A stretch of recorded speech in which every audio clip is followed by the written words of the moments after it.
Hola, bendiciones, amados hermanos. Aquí te saluda el pastor Juan Carlos Lima y estamos ya en la semana número 5 de esta serie que le hemos titulado Los 4 Evangelios. El día de hoy vamos a entrar a lo que es el Evangelio de Marcos y sabemos de que va a ser de mucha bendición porque el Evangelio de Marcos es un libro muy hermoso donde podemos aprender bastante acerca de Jesús. Bueno, entremos entonces y quiero comenzar, amados hermanos, con la lectura bíblica de esta semana. Esta semana necesitas leer lo que es Lucas capítulo 5 a Lucas capítulo 16.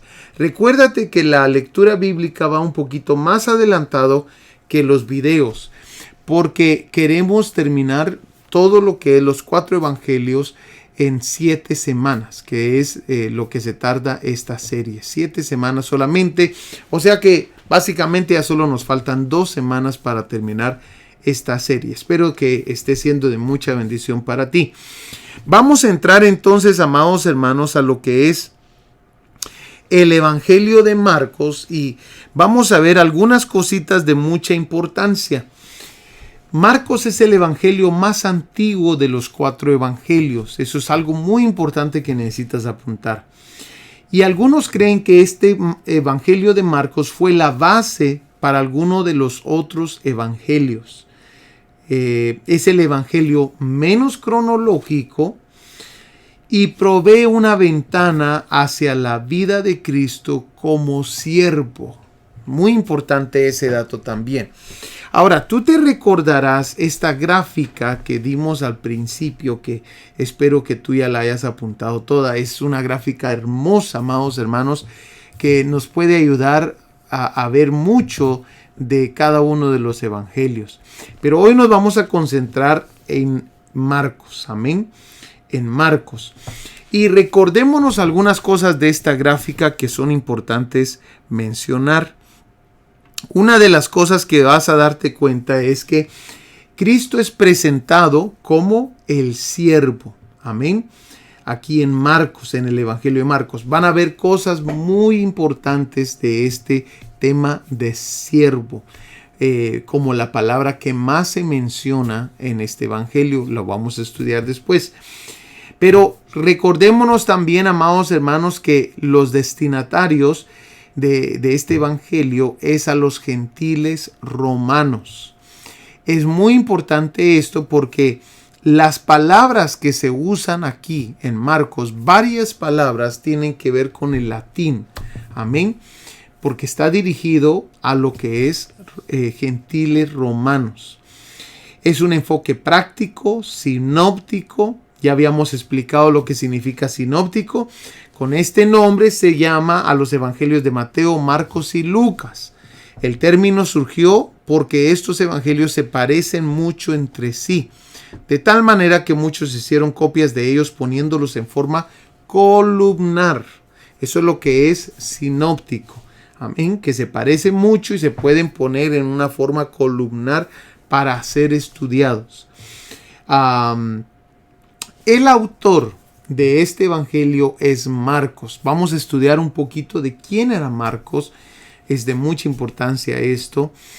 Y Marcos no fue uno de los 12 discípulos, 12 apóstoles de Jesús. Marcos fue un discípulo de Pedro. Amén. Es más, algunos piensan de que Pedro, como ustedes se recordarán en el libro de Hechos, mencionan, amados hermanos, de que las personas que estaban predicando, y si no me equivoco en ese pasaje se están refiriendo a lo que es Juan y Pedro, amados hermanos, y decía de que ellos eran personas que no tenían letra. Hechos capítulo 4, versículo 13, mira lo que dice acerca de Pedro. Entonces, viendo el denuedo de Pedro y de Juan, y sabiendo que eran hombres sin letras y del vulgo, se maravillaban y le reconocían que habían estado con Jesús. Entonces, por esto es de que se cree, amados hermanos, de que Pedro le dictó su evangelio a Marcos. Marcos, muy probable, si sabía leer y escribir, pero en los años ya después miramos a un Pedro que ha cambiado y que muy probablemente ha estudiado, ¿verdad? Y se anima a escribir lo que es Primera de Pedro y Segunda de Pedro. Pero eso ya es al final de sus días. Pero al principio, amados hermanos, probablemente no se animó. Eso es lo que creen algunos teólogos. No se animó a escribir el Evangelio, sino que se lo dictó a lo que es Juan Marcos. Amén. Entonces, uno de los 12 no fue discípulo de Pedro, Juan Marcos. La fecha es del año 64 al año 68 después de Cristo. Hay 16 capítulos en Marcos y Marcos 10:45 es el verso clave. Vayamos ahí porque sí nos interesa bastante leerlo. Marcos 10:45.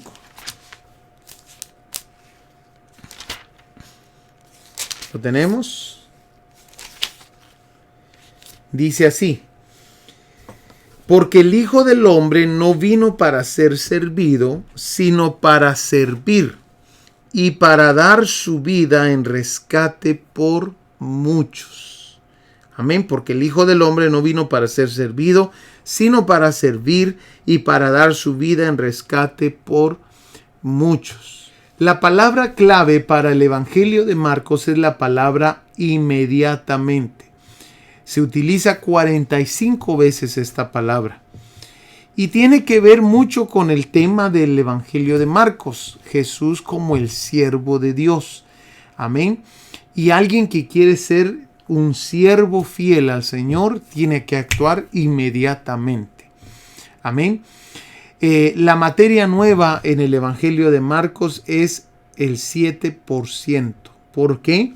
Mencionábamos al principio de que los otros evangelios usaron como base el Evangelio de Marcos. Amén. Entonces, probablemente por eso solamente el 7% es materia totalmente nueva. Citas del Antiguo Testamento 36. Y aquí se enfatiza la muerte de Jesús. Aquí en Marcos se enfatiza la muerte de Jesús. Miremos ahora entonces el título.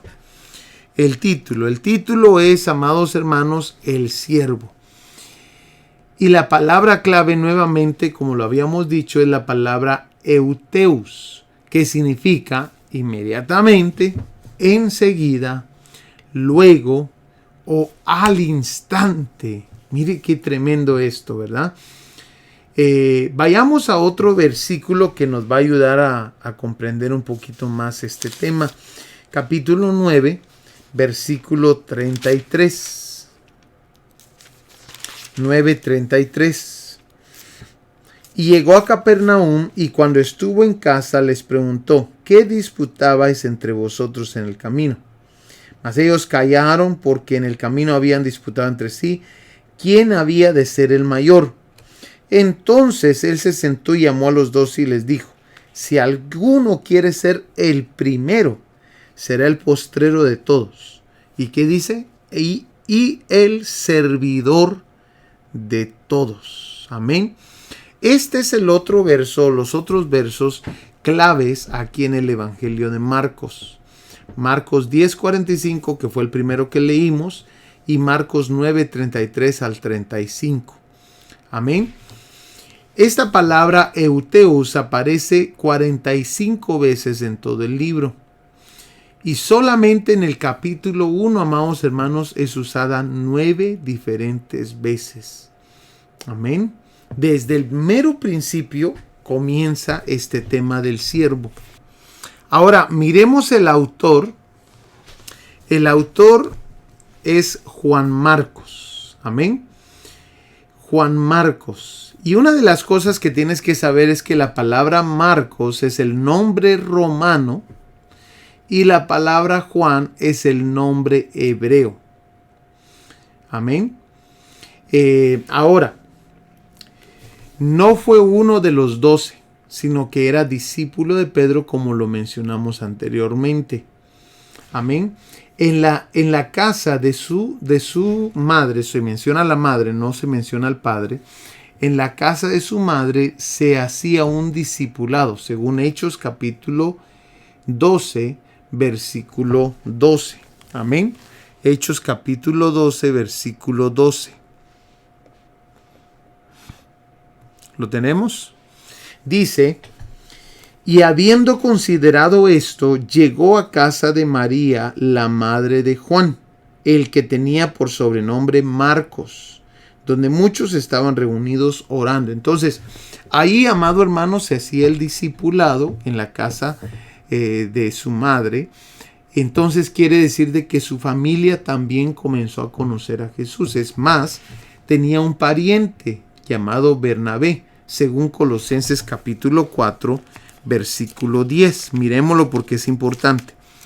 Colosenses capítulo 4, versículo 10. Dice así: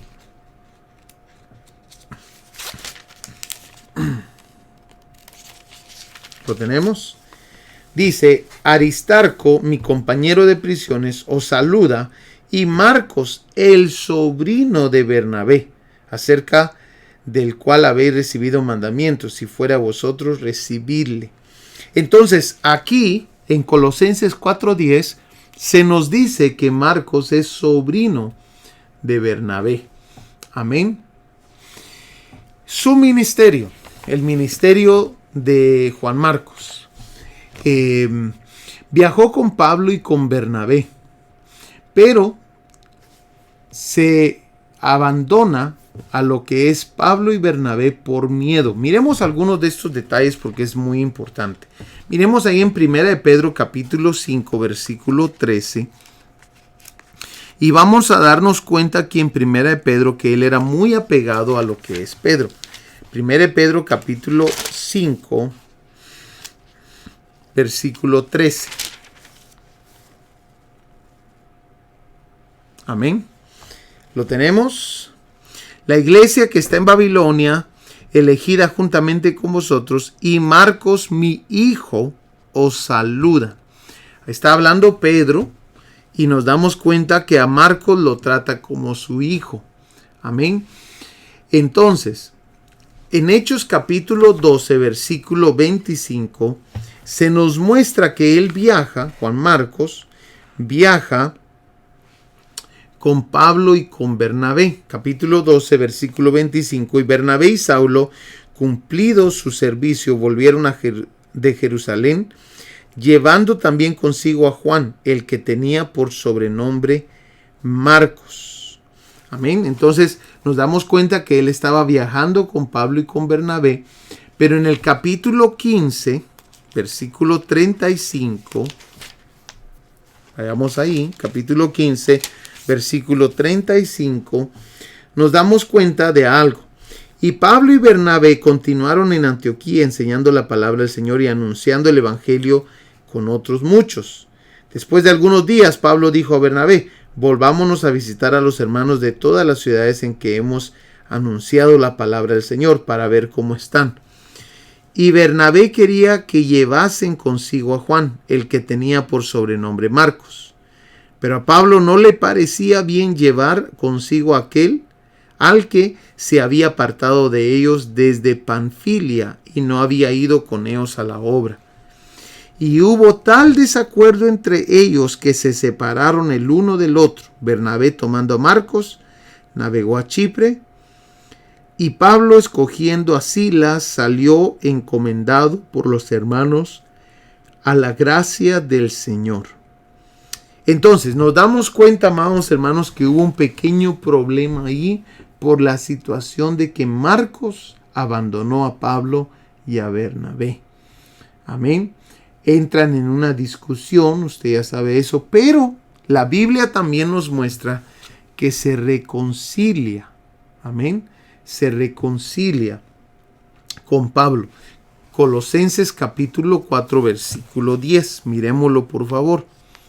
Colosenses capítulo 4, versículo 10.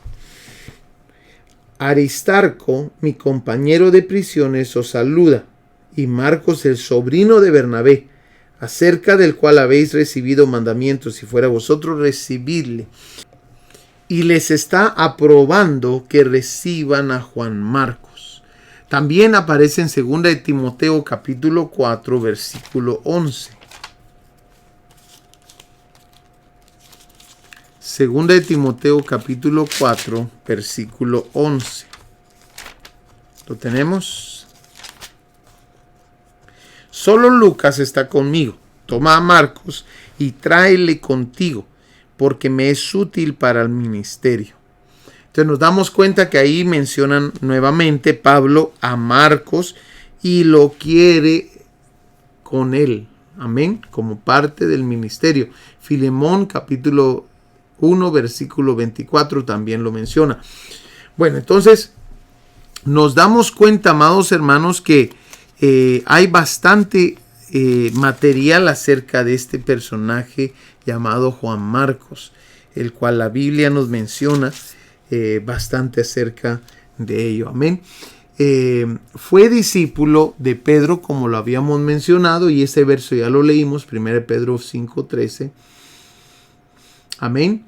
Y para entender un poquito la fecha y las condiciones de este libro, démonos cuenta, amados hermanos, de que el Evangelio de Marcos fue escrito cerca del año 62 al 68 aproximadamente. Y el primer libro escrito del Nuevo Testamento fue Santiago. Amén. O sea que se escribieron bastantes otros libros antes que se comenzaran a escribir los evangelios. Y Marcos se escribe, amado hermano, en un periodo muy difícil, en lo que fue la persecución del periodo de Nerón. Amén. Donde Roma fue quemada y él echó la culpa a los cristianos y comenzó la persecución de los cristianos. Ahora, Marcos se escribió, amados hermanos, durante el periodo que se piensa que se escribieron la mayoría, o mejor dicho, un gran número de los libros de la Biblia. Amén. 11 libros de la Biblia fueron escritos durante esta persecución. Vayamos a ver entonces a Marcos a más profundidad, y lo primero que vamos a notar es el principio de Marcos. Démonos cuenta que empieza muy diferente a los otros evangelios. Si te das cuenta, amados hermanos, comienza con profecías. Desde el mero principio, el versículo 2 y el versículo 3, nos vamos a dar cuenta que comienza con la profecía de Malaquías capítulo 3, versículo 1, y la profecía de Isaías capítulo 40, versículo 3. Otra de las cosas que te vas a dar cuenta desde el primer capítulo es que las descripciones de los acontecimientos son cortas. Es por eso, amado hermano, que es importante notar de que muy probable Marcos fue escrito antes que los otros evangelios. Y los otros escritores de los otros evangelios se vieron en la necesidad de describir un poquito mejor las historias que había mencionado Marcos. Amén. Por ejemplo, notamos del bautismo, amados hermanos, el bautismo de Jesús, capítulo 1, versículo 9 al 11, es breve, es corto. Amén. También miramos la tentación de Jesús, allí en el capítulo 1, versículo 12 y 13, también es corto. Mientras que en los otros evangelios los vas a encontrar de que son largos. Amén. Son descripciones largas las que se dan. Entonces esto es de mucha importancia. Desde el mero principio comienza Marcos un poco diferente. Ahora, otra de las cosas que vas a notar es de que, o tal vez no puedas notar porque estamos viendo una Biblia en español, pero ya cuando miramos una Biblia del idioma original, nos vamos a dar cuenta que algunas de las palabras realmente están escritas en latín. Aunque el Evangelio de Marcos se escribió en griego, hay algunas palabras en latín. La audiencia a la cual se dirigió era a los romanos y era importante mencionar y aclarar algunas palabras en latín. Por ejemplo, amado hermano, vamos a ver ahí el capítulo 5, versículo 9. Eso es de mucha importancia y yo te recomendaría que hagas tus notas en tu Biblia. En mi Biblia yo subrayo algunas cosas. Ahí aparece la palabra legión. Amén. En el versículo 9 dice, y le preguntó, ¿cómo te llamas? Y respondió diciendo, legión me llamo. Bueno, esa palabra legión es una palabra en latín que significa 12,000 soldados. Amén. Miremos el capítulo 12, versículo 42. 12:42. Nos vamos a dar cuenta todas estas palabras que tal vez tú no conocías, que estaban en latín, y es muy importante que las notemos. Capítulo 12, versículo 42 dice, y vino una viuda pobre y echó 2 blancas, o sea, un cuadrante. Démonos cuenta que aquí tuvo Marcos la necesidad de aclarar que eran 2 blancas, para que un soldado o un romano entendiera, amados hermanos, qué significaba esto de blancas. Y entonces les aclara y les dice cuadrante. La palabra cuadrante es una palabra en latín. Amén. Capítulo 15, versículo 16. Ahí aparece otra palabra de mucha importancia. Capítulo 15, versículo 16.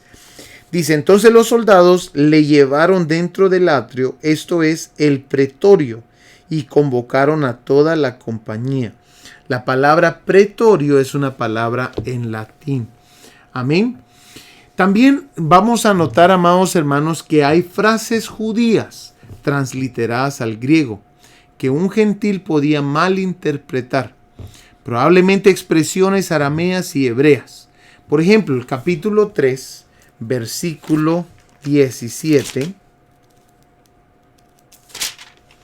Capítulo 3, versículo 17. Mira lo que dice. A Jacobo, hijo de Zebedeo, y a Juan, hermano de Jacobo, a quienes apellidó Boanerges, que significa, amados hermanos, hijos del trueno. Démonos cuenta de que Marcos hace un esfuerzo por aclararles a alguien que no fuera judío, probablemente, como decía esta definición, palabras arameas y palabras hebreas, aclararlas para que se puedan entender, las pueda entender alguien gentil. Amén.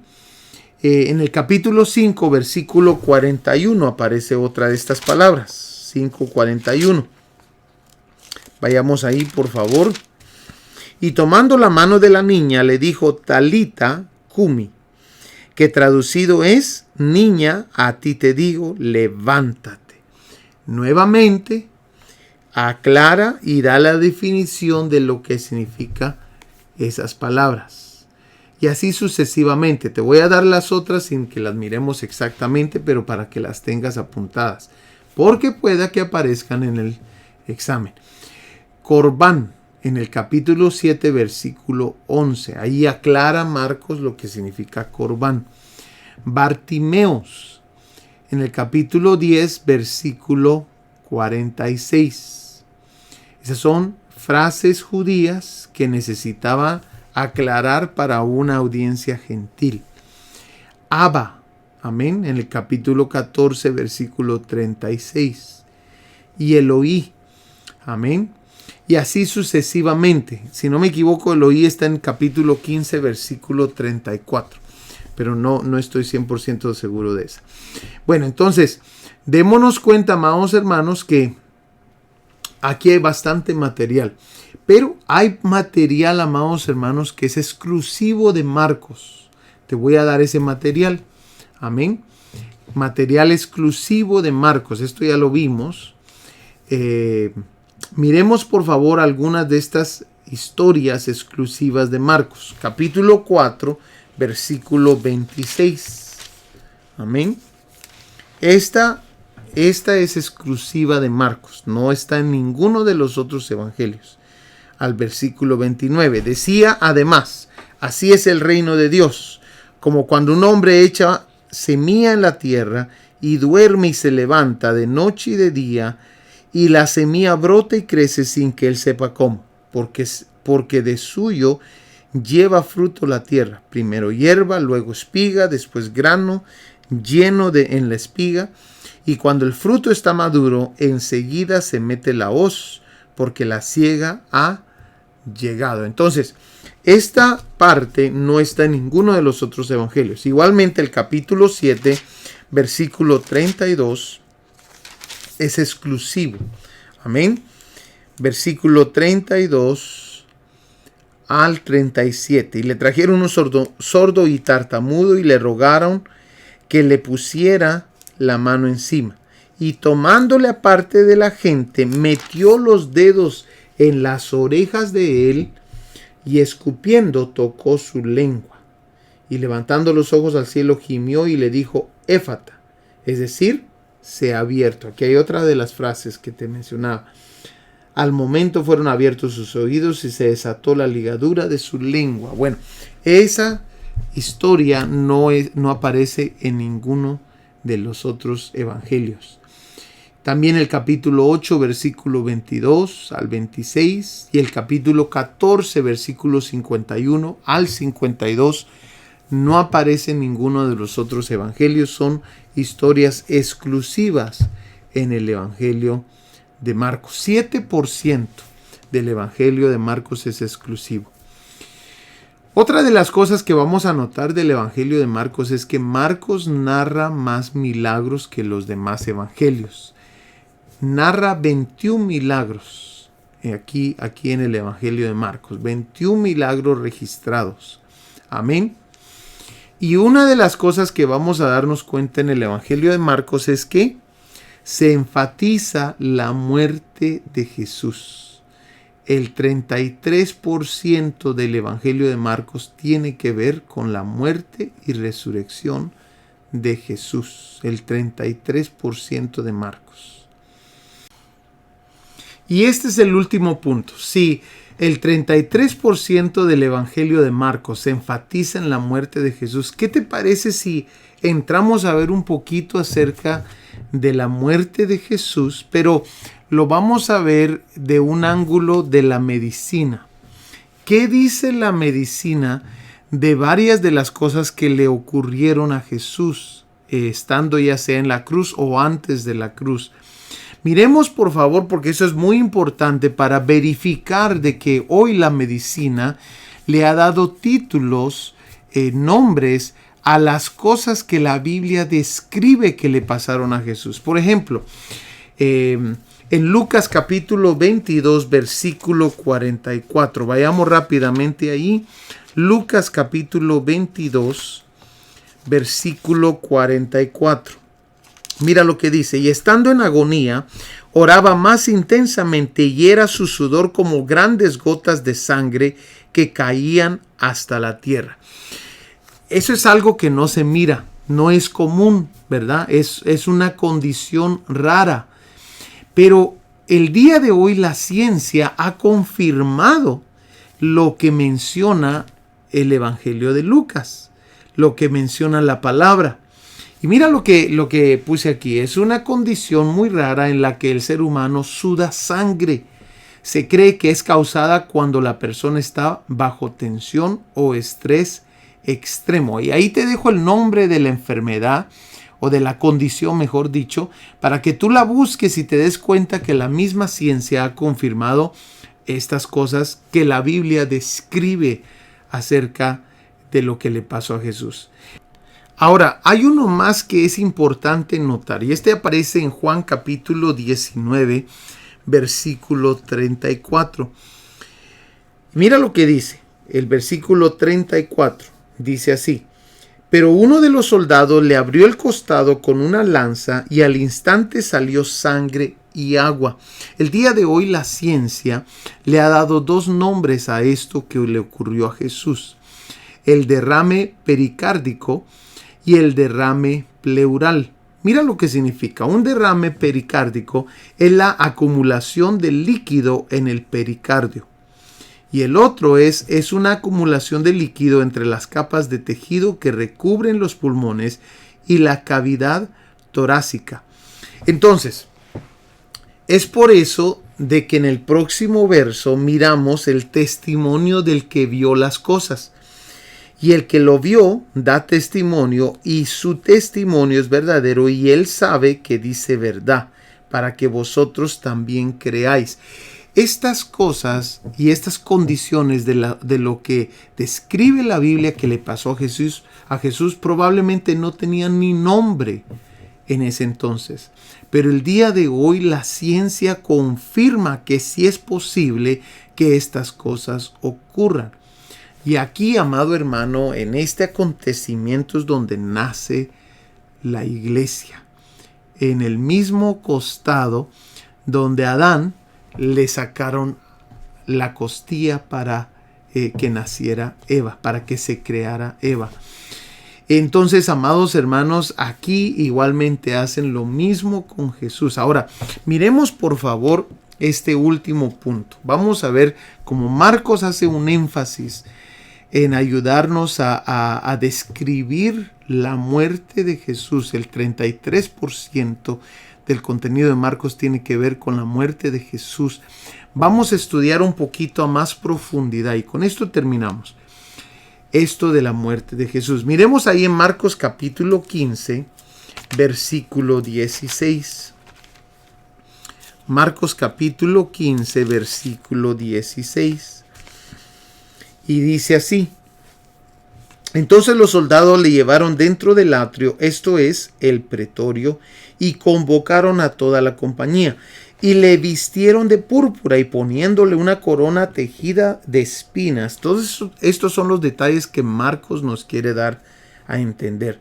Dice, comenzaron luego a saludarle: salve, rey de los judíos. Y le golpeaban en la cabeza con una caña, y le escupían, y puestos de rodillas le hacían reverencias. Después de haberle escarnecido, le desnudaron la púrpura y le pusieron sus propios vestidos y le sacaron para crucificarle.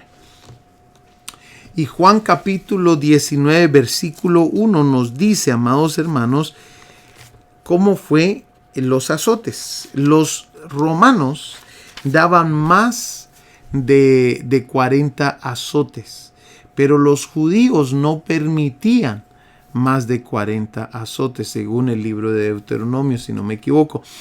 Entonces, pero aquí en el capítulo 19, mira lo que ocurre. Así que, capítulo 19, versículo 1 de Juan. Así que entonces tomó Pilato a Jesús y le azotó.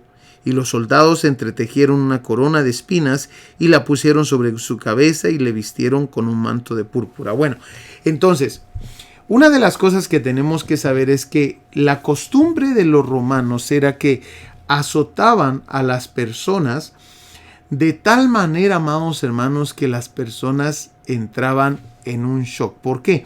Porque los azotes que ellos usaban, los látigos que ellos usaban, algunos tenían unos huesos al final, como lo puedes ver aquí en esta foto. Y otros desgarraban la carne, amados hermanos, de las personas que estaban siendo azotadas. O sea que la persona quedaba casi irreconocible. Y es que esa es la descripción que da el libro de Isaías, amados hermanos, hacia el siervo de Dios. Recuérdate de que Marcos es el libro del siervo. Y el libro de Isaías da, amados hermanos, esa misma descripción acerca del siervo de Dios, de cómo iba a quedar.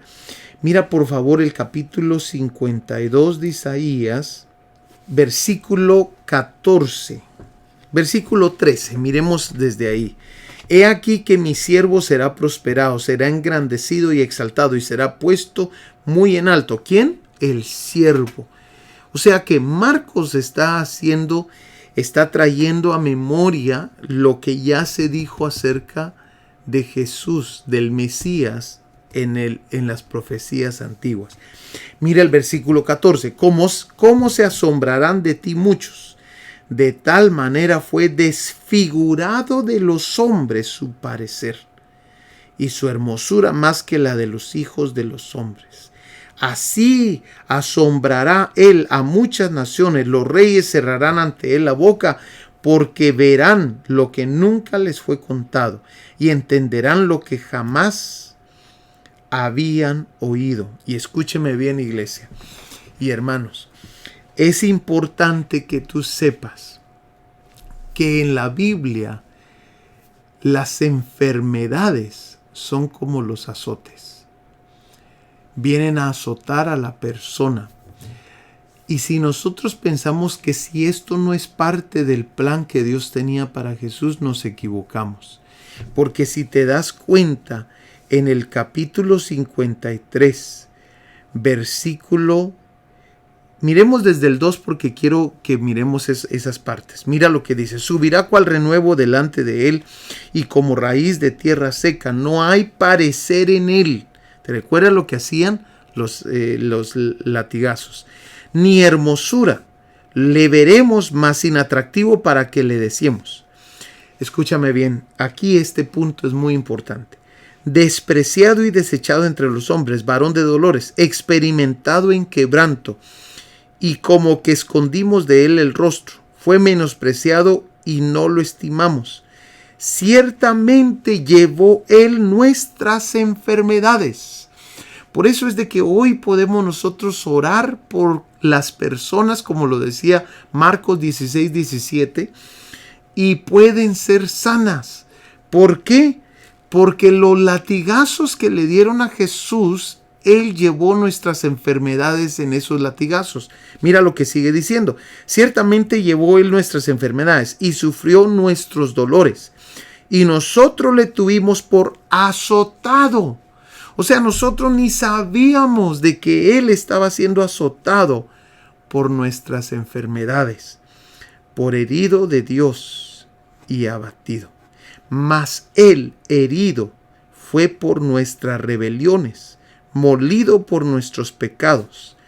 El castigo de nuestra paz fue sobre Él, y por su llaga fuimos nosotros curados. Vamos a darnos cuenta entonces, amados hermanos, que por si todo lo que ya mencioné fuera poco, Jesús estuvo allí crucificado. Desde Marcos 15:25 dice que fue crucificado a las 9 de la mañana. Tienes que ir a buscar una Biblia del lenguaje actual para ver esa hora de esa manera. Pero yo revisé varias y esa es la información que dan, 9 de la mañana. Pero como de las 10 a las 12 del mediodía ocurre un eclipse. Nuevamente revisa una Biblia del lenguaje actual. Y después, amados hermanos, como a las 3 de la tarde, el Señor Jesús exclama y muere. O sea que Jesús estuvo crucificado, amados hermanos, cerca de 6 horas. Cerca de 6 horas estuvo esperando su muerte.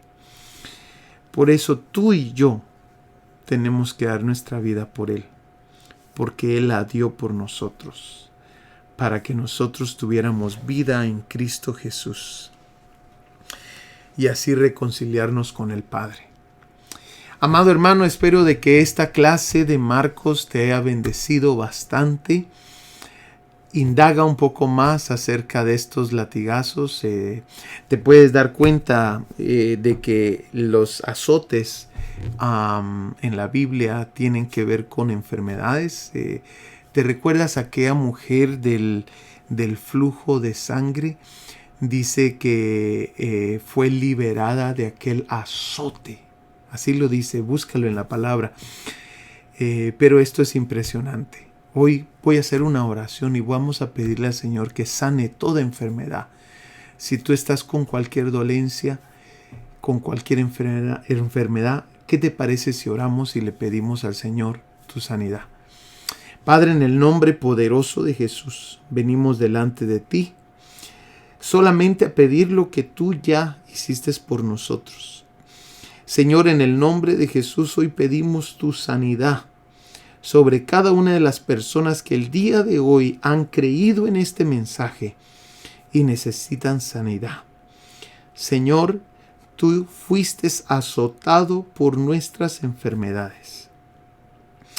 Y nosotros lo creemos y aceptamos, Señor, eso que tú hiciste por nosotros. En el nombre de Jesús, Señor, libra a cualquiera de esa enfermedad. En el nombre de Jesús. Gracias, Padre.